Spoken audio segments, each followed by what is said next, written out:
guys, welcome to the YouTube video here on the channel. My name is Emily Jane. Today we're here at St Martin Airport in the Netherlands Antilles in our Icon A5 and we're going for an adventure, so let's get right into the aircraft.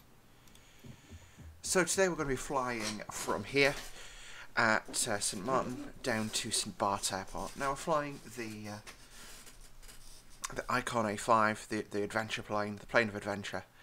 So let's go flying. So I'm not going to touch any of that stuff. As much as it looks, parachute looks like a fun button to press. We'll turn fuel on because I'm up there. I'm not doing this by any particular check. This is my first time in the aircraft. I'm just going to try and do my usual thing of figuring out how to get us started. So master switch. I assume that goes on. Oh yeah. What is that? Where's my joystick in this? Oh wait, that was the joystick. That is strange. Okay, everything's aligned. So fuel is on. We'll put our nav light on. Our taxi light on. Water rudders can stay up. Landing lights can stay off. Can get set put to ground mode. And we're ready to go flying. Okay. Opens window. Hang on. Does this still work? There's an option. No. Clear prop.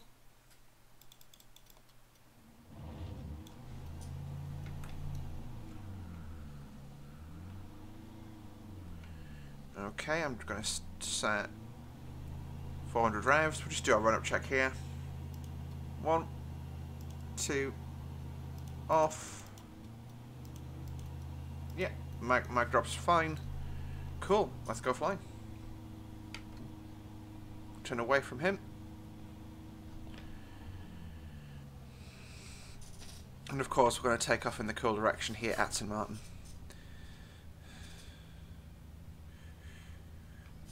In fact, I'm going to come back and do a touch and go at St Martin because I love St Martin Airport so much. Of course, I'm not using the air traffic control system in game just because I don't like using it. I don't like it basically. It seems very analog, very rigid, and you know, I've done obviously flying IRL, and I much prefer talking to a human. You know, I will hopefully build up to doing VATSIM stuff on the channel, but that's going to take a little bit of time. I assume it's a right turn here.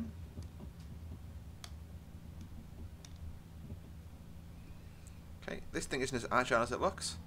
Got a nice little A320neo over there. I wonder if I get the reskin pack in the game that like puts more than just the Airbus house livery on it, would that mean I could have more than just Airbus?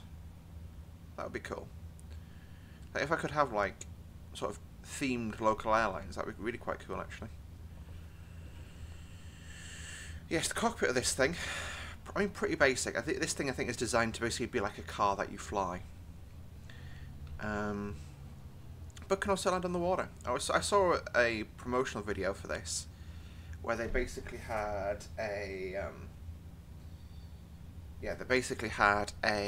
US Air Force pilot whose call sign was apparently Thor, which I do not believe.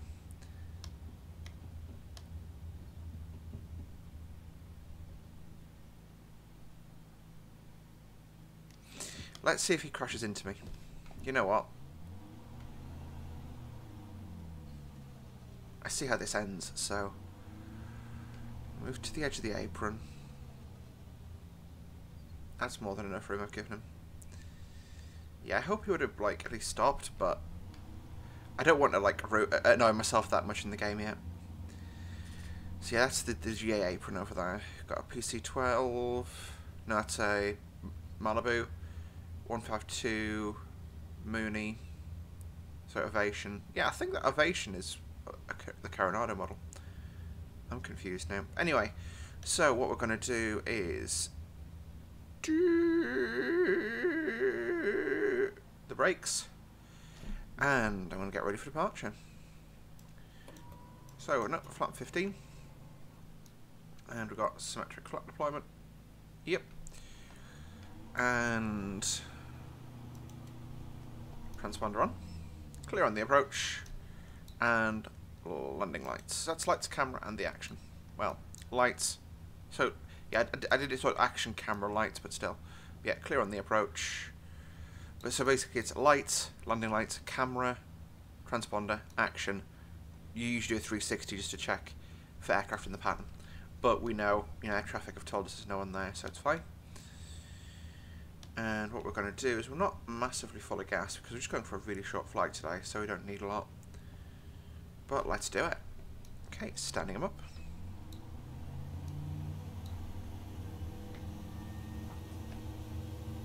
Forward slip pressure on the stick. 60 knots. Tapping the toe brakes. Positive rate. Gear up.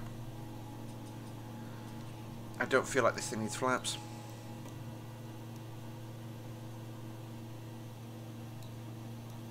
Wow, this thing goes up quick.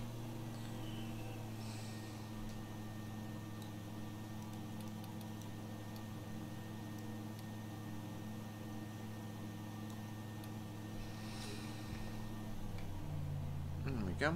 Power off a bit, and we'll just arc around the curve. This thing turns amazingly quick. We'll go downwind. I love the little details of the suction cups. I'm assuming that's suction cups from a GoPro, but or something. But look at that. This thing actually flies really nicely. Nope.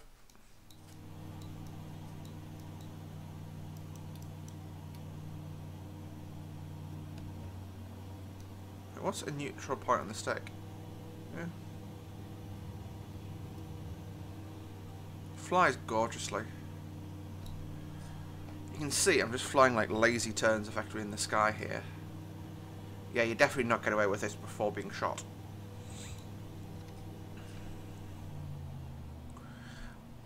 I want to shoot an approach to St. Martin just for old time's sakes. One of my first sort of proper journeys I did back in the day in flight sim was taking an Embraer 135 from Newcastle to St. Martin on a ferry flight. That was actually super cool. So I did it over the course of a couple of days, and I did Newcastle to, I think it would have been Inverness, Reykjavik, somewhere in Greenland. I'm going to say Nuuk. Then Gander in Canada, and then New York, then Miami. Yeah, quite nice actually. Right, power off, and we'll turn in. Let that speed bleed a bit. Okay, a bit low. Power on. You see, this sounds way too dramatic when you put the power on, in my opinion. That's my one thing I don't like about this aircraft. Gear down.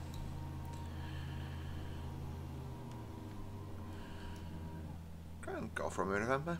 Turning finals. If I've judged this, I'm going to be so pleased with myself. Also, I need fly tampers St. Martin for the nicer scenery here. I'm too used to that. Look at that. I've got no power on, and it's just, it's not dropping. That is crazy.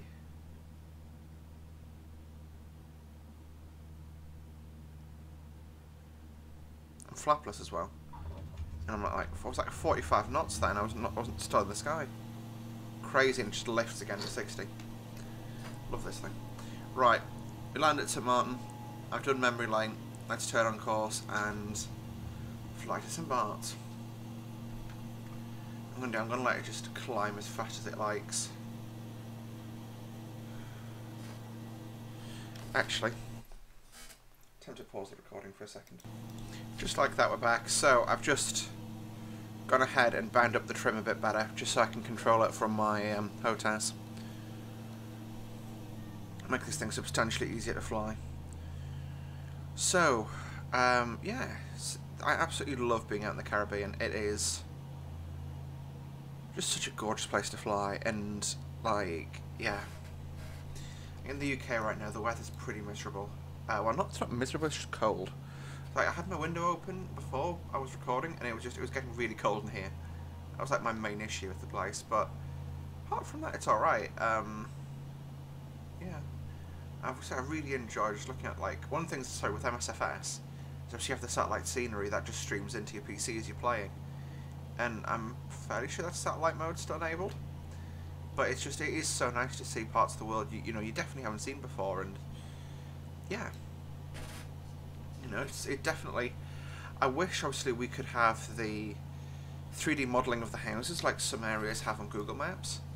But I get it that that's sort of really hard to do, you know, because that would then...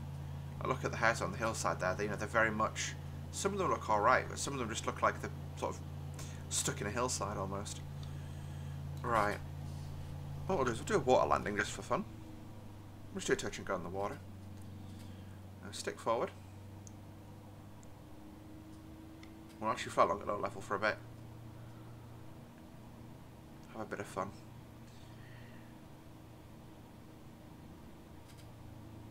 Wow.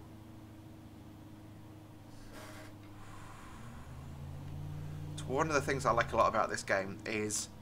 Well, actually, sorry, look at the horizon. Look how it changes. So we're effectively at... I'm standing in a boat level right now, right? Which let me get a bit lower. Bit lower. Alright, this is effectively I'm standing in a boat level. But then we pitch up.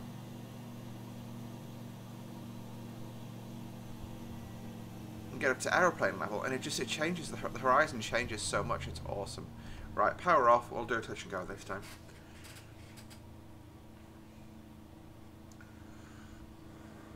What I can do is a bit of cross controlling just to bring the speed off. A bit nicer.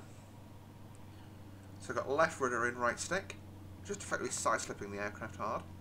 And straighten out, just by neutralising the controls. And hold the nose up.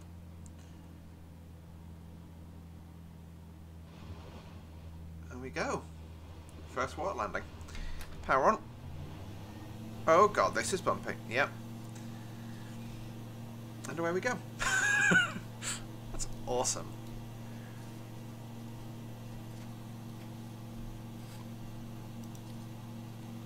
Now that we're sort of away from the airport a bit, I'm going to take my taxi lights and nose lights off. Bilge pump can stay off. Water rudders can stay retracted. I'm just going to leave my strobe and nav lights on so we're visible. Right, so it's that island ahead of us there that we're going to right now.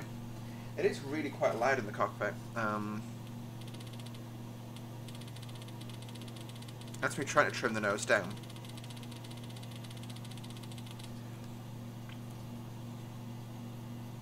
But I'm holding. It's not doing anything.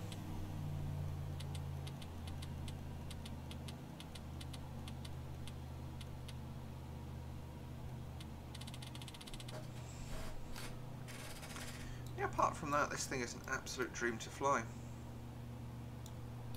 There we go.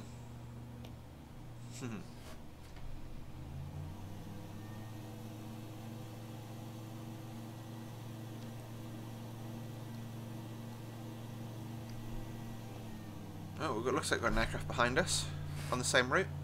I'm not sure that's how this situation awareness screen works in reality, but I'll take it. I will, I will. Why am I in smart camera mode?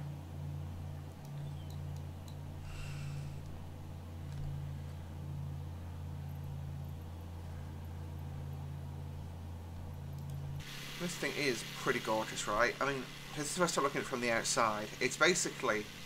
My understanding is this thing is basically designed around flying as it's an ultralight, but so with comfort basically, comfortable ultralight flying. And the pusher prop, I actually think aesthetically makes this really quite interesting to look at because see with the pusher prop, it's a prop on the back, so you got a really nice look out at the front. Also looking behind us, traffic. There it is. Probably can't even see that in the video. Right, and undock. It's fine. We're going to stay ahead of him, so we'll just have to keep an eye out for him on the approach into St. Baarts. So yes, this is... So I think I've just found my balance for Sims. I've got the Aerosoft CRJ to look at in a couple of days, but I think I'm going to be keeping MSFS more as my sort of GA sim, and less as my, you know, and sort of for doing stuff like this, because I think it excels in the sort of 0 to 1,000 feet department of enjoying the world, or 0 to 10,000 feet. Whereas P3D is going to sort of remain my procedural airliner stuff. Yep, nice lights back there. And yeah, obviously that's going to remain my airliner sim, and DCS is going to remain the combat flying sim for the time being. Although I really want the Just Flight Hawk for MSFS, because I want to go low level flying and Mac Loop in it. I actually have the DC Designs F-15, and I took that on a trip through the Highlands of Scotland, and it was really cool, because obviously I've got a little bit of a understanding of the geography of the area, shall we say, just because I do a lot of train sim stuff. And basically, if you guys have seen Harry Potter, there's a famous scene where the train goes over a bridge, and that's the one in question, basically. So yeah, it's called the Glenfinnan Viaduct. So yeah. Wait, why am I not centralised on me anymore?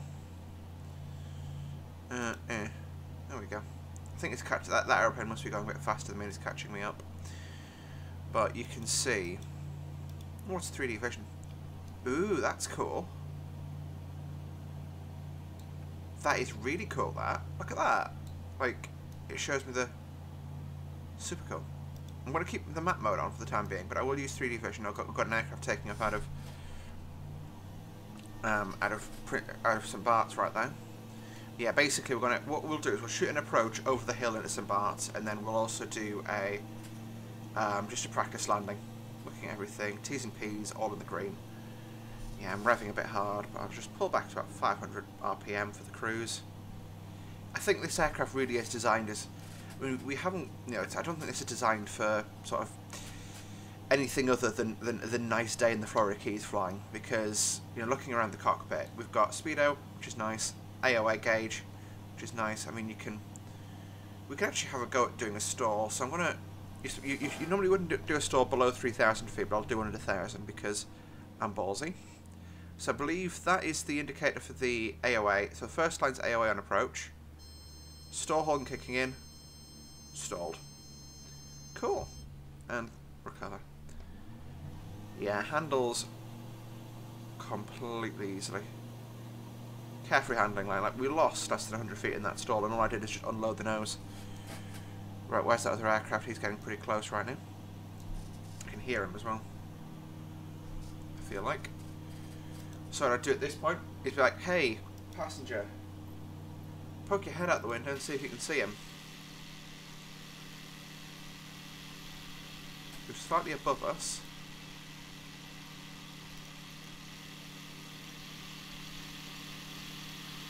It looks really nice, this aircraft from a water landing perspective.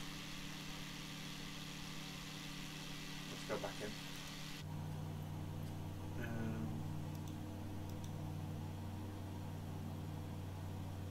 Yeah, we can't smart cam look at it, which is fair enough.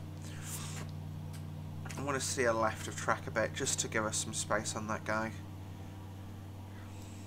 Because as much as I'm messing about a little bit today, just learning to fly the Icon, you know, we do want to be somewhat legit. Yeah, we see we've got like car seat belts in this thing, so it really is designed around the concept of, you know, flying like you're just going for a day out in the car. So I saw again in the promo video. Oh, that's the parking brake down there. Cool. Well, we leave that off because that's dangerous to turn that on in flight. I will. There's a photo on. Again, there's a website called the Oops List I found back in the early 2000s. And it's basically just times things have gone wrong. And I mean, apart from Ever Given being added to that, which I think it should be, I think the best one I saw was a 737 landing at an airport, and they'd left the parking brake on, so the wheels just didn't spin at all, and it resulted in, like, when you look at a picture of look at a picture of it, if you imagine an aeroplane wheel just filed to exactly like the flat bit and like the halfway point of the wheel, because obviously the tires had exploded on touchdown, and then it had just, like, obviously as the aircraft had ground to a halt, it had basically filed away at the wheels, and yeah, that's an expensive day at the office.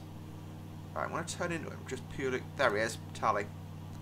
He's up there. He's a ways away, so I'm not concerned about conflict anymore. 3D vision looks awesome like this.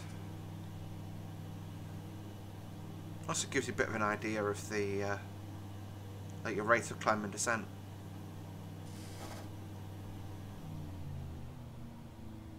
Look at that. Yeah, I absolutely love the synthetic vision. I think that's what it is properly called. It's basically synthetic vision with Garmin. Alright, we're going to fly around this side of the island for our first approach. We'll do it again. We'll do a touch and go based off this one. I feel like I've probably got a bit of enough of a handling guide for this. Actually, what we'll do is we'll do a touch and go, and then we'll taxi off the end of the runway, and just go into the water, put the wheels up, and then take off the water, and then land again from the other side. That sounds like a plan.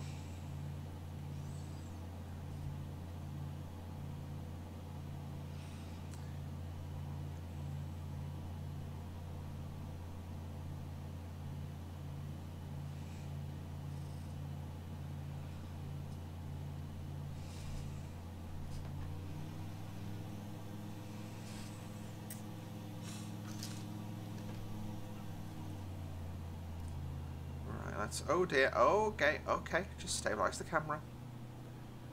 There we go.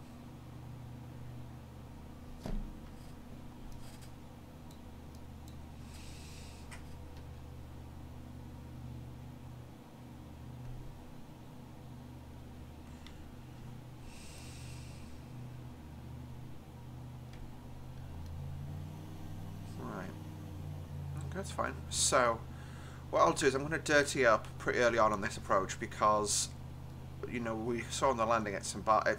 Martin, sorry, that the aircraft is very good at having, you know, it's very good at not doing well, shall we say, in the in the stopping quickly department. I'm just looking out there for that other contact on the TCAS, so he's somewhere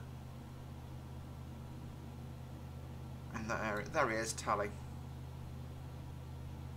So yeah, no conflict to us. St. Baarts Tower, good afternoon. It's Golf Sierra November, so Sierra Romeo November, with you on a 2-mile final to St. Baarts.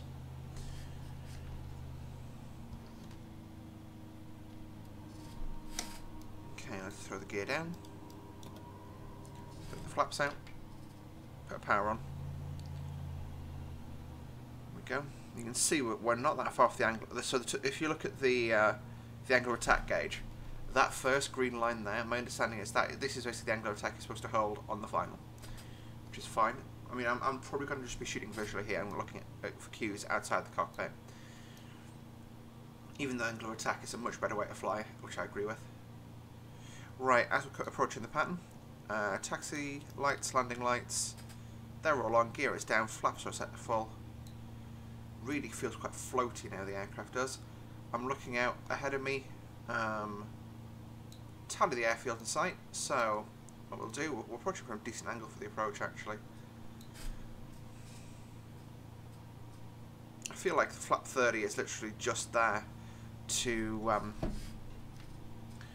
slow us down, because look at just how this thing is completely carefree handling characteristics. Yeah, you can see we'll just taxi straight off the end and take off from the water. And then come back in and land from the other direction. And then land and go for our $100 hamburger. Okay, power coming back. Wow, look at that speed drop. That is crazy. Do you ever get that feeling like you probably should... So in my opinion, St. Baarts is probably the most technical approach in flight sim. And yeah, the easiest to sort of mess up. You have to be on speed, on profile, and everything. Probably not the best place to go from a second landing on type, right? So looking down, I'm focusing right now on the numbers. Woohoo! Pushing the nose down a bit more. A bit of centerline pride. And touchdown. Flaps up. Whoa! So the reason I kicked the flaps up so quickly was obviously the flaps were providing lift and taking weight off the wheels until quite a late stage in the flight in the landing roll. So if I kick the flaps up, it means there's more braking effectiveness. Hello, some Baarts. Right, let's taxi down at the end. We'll taxi into the sea, see how MSFS handles that, and then get airborne.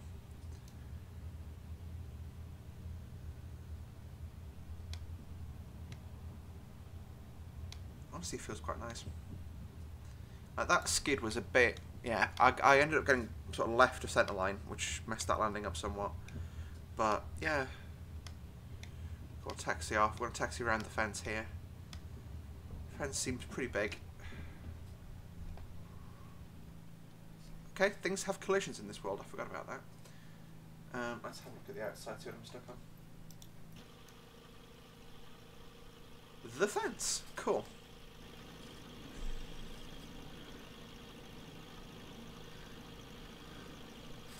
Oh, come on, world.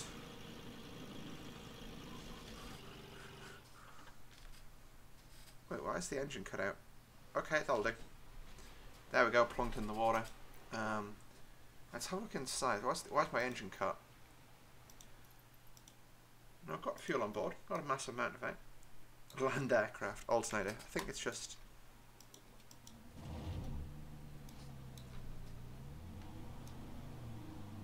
There we go. It's a bit choppy. Gears up. And water rudders can go in.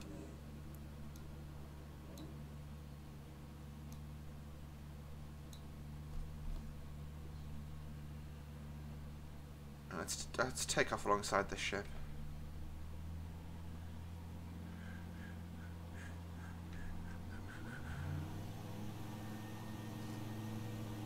Okay,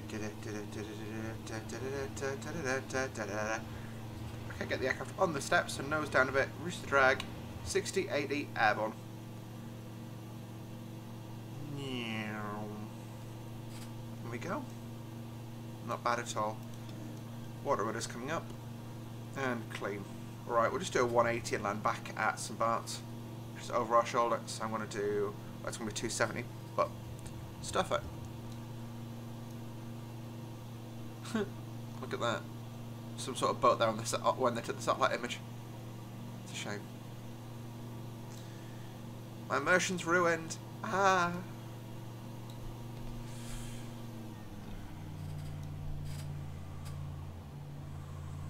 Right. And as we approach the pattern, gear coming down.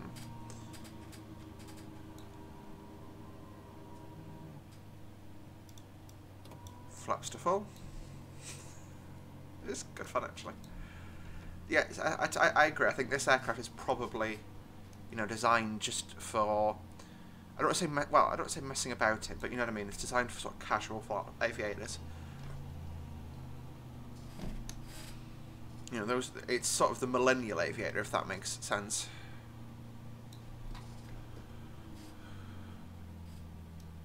And circling back around to land. There you go, 3D vision on the approach. Whoa.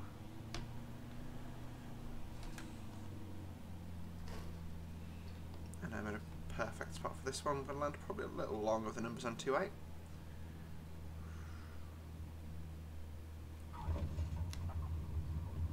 Whoa, the aircraft chops quite violently right on landing for some reason. There we go. Flaps up.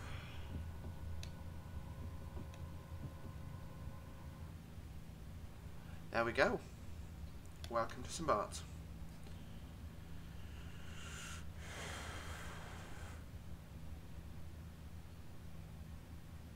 It's actually a really good fun little flight.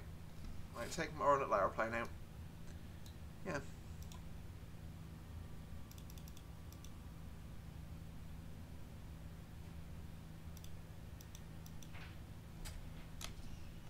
And we'll just taxi up onto one of the spots here. I think we're facing the wrong way, but stuff it. We'll just taxi right in. There we go. Get the stationary there. So, parking brake is on. Off, off, off, off, off. Everything goes off. That goes off. That goes off. That goes off. And the master switch. Sorry. St. Baarts ground. Golf Romeo November. On apron, shutting down. Thanks for the service. Good night. There we go. So look, that is a flight, which is good. 20 minutes total airtime, which takes me up to 2 hours in this sim. It's interesting, it doesn't think I made any takeoffs there, but it says I made 3 landings. Which is a bit strange. But anyway, thanks so much for watching, guys. Hopefully, we'll see you guys in the next video. Until then, don't forget to like, comment, and subscribe. We'll see you soon. Bye for now.